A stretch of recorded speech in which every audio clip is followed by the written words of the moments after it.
Oke, mungkin saya akan menjawab pertanyaan dari Bro Andri, pesan Andri. Pertanyaan saya mungkin bisa di-share ke teman-teman Bro. Apa titik balik dalam hidup Anda sehingga menurut saya Anda berubah dengan lebih dekat mencintai Yesus? Oke, mungkin ini suatu kesaksian sedikit ya. Bukan sedikit sih, panjang kayaknya. Dari titik awalnya saya bisa lebih dekat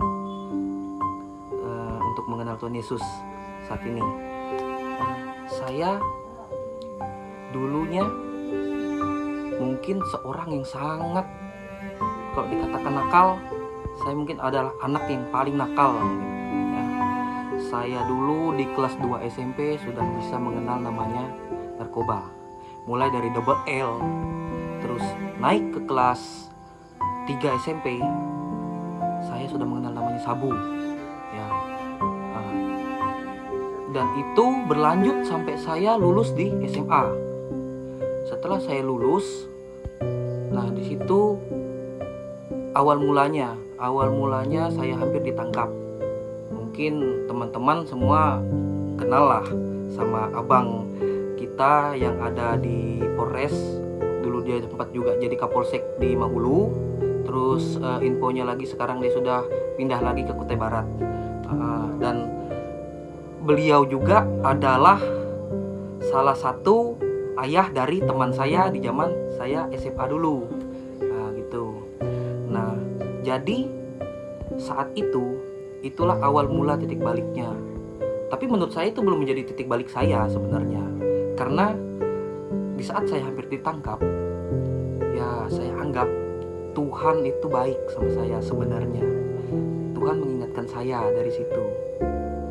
Dia memberikan saya kesempatan kan, untuk saya bertobat. Oke, di saat itu saya memutuskan untuk berhenti. Itu di tahun 2015 sepertinya saya hampir ditangkap itu. Nah setelah lepas tahun itu, akhirnya di tahun 2017 atau akhir 2017 saya mulai lagi masuki lagi ke lingkaran itu tadi. Nah sampai di awal tahun 2000 tahun 2000. Nah saya memutuskan lagi untuk berhenti karena banyak juga yang sudah mulai tahu dan mulai curiga dengan saya, dengan gerak-gerik saya, sehingga akhirnya saya memutuskan untuk berhenti. Nah, di situ sampai saat ini. Terus yang kedua, saya juga bercerai dengan istri saya di tahun 2019 awal. Sebenarnya akhir 2018 kami bercerai. Nah di situ juga perceraian itu terjadi ya, mungkin kesalahan saya juga ya, Nah, di situ saya mempunyai wanita lain bisa dikatakan. Ini kita buka-bukaan aja ya, karena ini kesaksian saya. Terus akhirnya kami bercerai. Setelah kita bercerai, nah di situ hidup saya yang saya anggap yang betul-betul hancur. Kenapa saya bilang hancur? Di situ saya mulai namanya mabuk, pergi ke tempat karaoke, ngumpul tidak jelas, ya kan? Sampai pada akhirnya saya bertemu dengan beberapa wanita, menjalin hubungan dengan mereka. Ya yang saya akui, hubungan yang saya jalani dengan mereka itu tidak benar-benar sepenuhnya saya seriusi. Ya mungkin hanya untuk sekedar main-main gitu ya. Tapi sampai pada di suatu titik ketika saya ketemu dengan mantan saya yang saat ini, mungkin mantan terakhir saya saat ini ya, nggak usah saya sebutkan lah namanya karena nggak enak juga sama orangnya, karena beliau juga sudah punya pasangan baru sekarang. Jadi titik baliknya di situ. Saya anggap beliaulah yang bisa untuk merubah hidup saya. merubah hidup saya. Dari yang mungkin saya sering keluyuran, sampai akhirnya saya stop untuk melakukan hal yang menurut saya ya tidak seharusnya. Dengan umur seperti saya masih melakukan hal-hal yang seperti itu. Nah, ketika kami berpacaran, ya waktu kami banyak habis bersama-sama, ya kan. Oke, sampai pada akhirnya saya sempat juga melakukan kesalahan terhadap beliau. Saya sempat menduakan beliau juga. Terus di situ saya menyadari kesalahan saya, ya kan. Tapi ya namanya hati, ketika dia sudah disakiti, otomatis dia tidak akan bisa kembali normal seperti dulu kala kan, seperti yang pertama. Nah, itulah yang menjadi titiknya kami sering berkelahi dan akhirnya berpisah. Oke, setelah kami berpisah, ya saya jujur juga, mungkin setelah kami berpisah di tahun baru kemarin, di tahun baru ini, di tanggal 1 kemarin kami berkelahi. Ya itu termasuk perkelahian hebat sih menurut saya. Kenapa saya bilang itu perkelahian yang hebat? Dan itu cukup menyakitkan hati kedua orang tuanya, karena saya sempat ngebentak dia di depan orang tuanya. Nah, di situ saya menyadari kesalahan saya. Terus lanjut lagi, kami sempat juga berkelahi di story Instagram. Ya mungkin karena di situ bawaan saya sedang emosi, dan di situ juga bawaan saya sedang cemburu kepada beliau, ya kan. Di situ juga posisinya, karena kenapa saya bisa cemburu itu ya karena saya sayang banget sama beliau, dan saya memang sebenarnya sangat-sangat serius menjalani hubungan dengan beliau. Cuman ya Tuhan berkehendak lain, kita harus berpisah. Nah, di situ titik balik yang sebenarnya yang saya rasakan ketika saya dulunya mempunyai hubungan dengan perempuan-perempuan lain, yang saya bilang tadi yang saya tidak seriusin.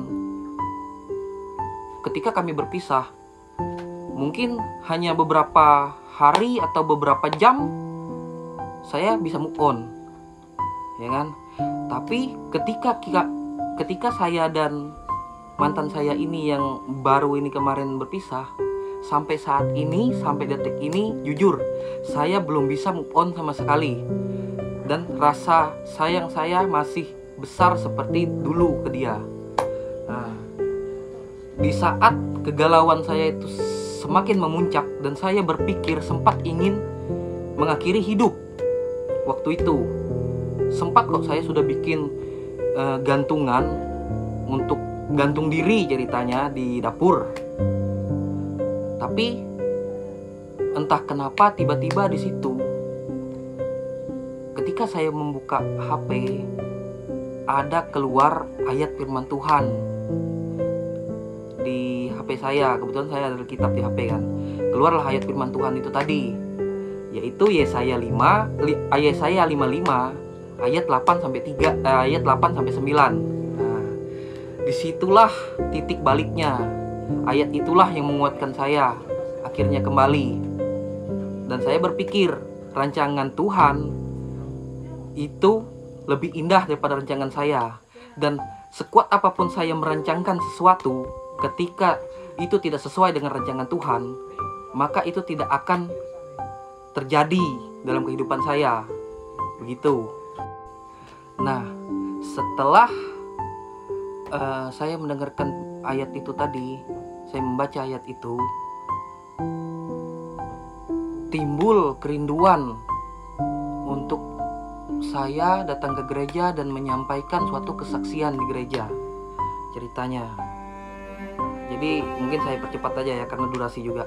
Akhirnya saya pada hari Minggu itu tanggal berapa ya kemarin, pokoknya di pertengahan bulan ini, di awal bulan ini saya datang ke gereja. Saya minta ke anaknya Pak Gembala di gereja kami, GBI Mencimai, untuk sampaikan ke Pak Pendeta kalau saya ingin bersaksi. Nah, begitu saya dipanggil untuk bersaksi, disitulah saya merasakan ada kerinduan yang sangat besar untuk kembali sama Tuhan, untuk lebih dekat lagi kepada Tuhan. Jadi ya setelah saya bersaksi itu juga, perasaan saya jadi sedikit lega. Ya rasa rasa marah saya, rasa kecewa saya itu berangsur-angsur sedikit berkurang. Tapi kadang saya tidak membohongi diri saya sendiri juga. Terkadang rasa itu kembali lagi, kegalauan itu kembali lagi. Nah, sehingga ketika saya buka Instagram, saya melihat sebuah video tentang kesaksian, tentang Injil Firman Tuhan yang dibagikan oleh para evangelis muda. Nah, saya terpikir situ untuk membuat suatu video, dan video atau ayat-ayat yang saya munculkan di dalam video yang saya upload itu kebanyakan menggambarkan tentang perasaan saya yang sebenarnya, kegalauan saya.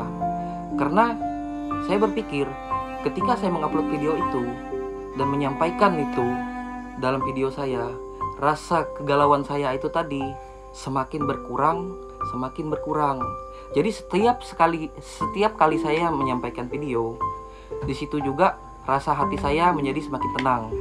Mungkin itu alasannya kenapa saya sekarang ini bisa menjadi lebih dekat dengan Tuhan. Ya, jadi mungkin itu titik baliknya ya, yang membuat saya jadi semakin lebih dekat dengan Tuhan untuk saat ini. Saya berpikir ya, dengan kemampuan saya yang dulunya saya berpikir saya bisa tanpa Tuhan untuk melakukan semua hal, rupanya pikiran saya itu salah. Karena dengan kita lebih mendekatkan diri ke Tuhan, apa yang kita lakukan atau apa yang kita kerjakan, percaya nggak percaya, itu pasti akan lebih mudah dan akan lebih berhasil. Mau itu dalam pekerjaan kita, dalam asmara kita, dalam keluarga, semuanya akan menjadi lebih mudah kalau kita melakukannya di dalam Tuhan. Itu. Dan satu keinginan saya sebenarnya, jika Tuhan memberikan saya kesempatan suatu saat nanti, saya ingin bersaksi atau menyampaikan Injil Firman Tuhan